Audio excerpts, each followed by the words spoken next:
जी हाँ दोस्तों, जो बड़ी खबर निकलकर सामने आ रही है उसमें आपको बता दें, मां की देखरेख से पिता ने छीन लिया बच्चा, अपहरण का केस बनेगा या उस पर क्या कार्रवाई होगी, हाई कोर्ट का बड़ा फैसला।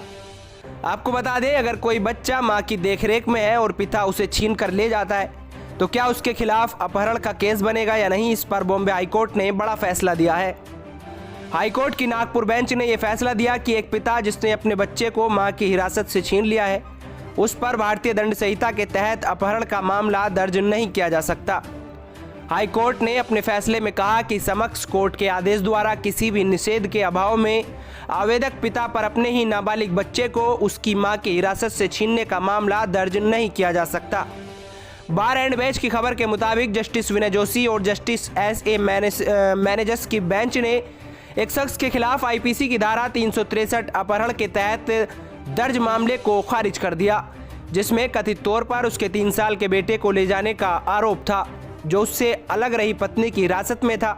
6 अक्टूबर को दिए गए फैसले में कोर्ट ने कहा कि किसी भी बायोलॉजिकल पिता पर अपने ही बच्चे के अपहरण का केस केवल इसलिए दर्ज नहीं किया जा सकता क्योंकि उसने बच्चे को उसकी पत्नी से छीन लिया था। कोर्ट ने अपने फैसले में कहा कि नेचुरल पिता द्वारा बच्चे को मां की कस्टडी से छीनने का प्रभाव वास्तविक अर्थों में बच्चे को मां की वैध संरक्षता से पिता की किसी अन्य वैध संरक्षता में ले जाने का समान है। नाबालिग बच्चे का नेचुरल पिता भी मां के साथ एक कानूनी अभिभावक है और इसलिए नाबालिग के पिता को अपहरण का अपराध करने वाला नहीं कहा जा सकता। अपने फैसले में कोर्ट ने हिंदू अल्पसंख्यक और अभिभावक एक्ट 1956 का जिक्र किया। कोर्ट ने अपने आदेश में कहा कि मौजूदा केस में आवेदक एक नेचुरल अभिभावक है और वह मां के साथ साथ एक वैध अभिभावक भी है।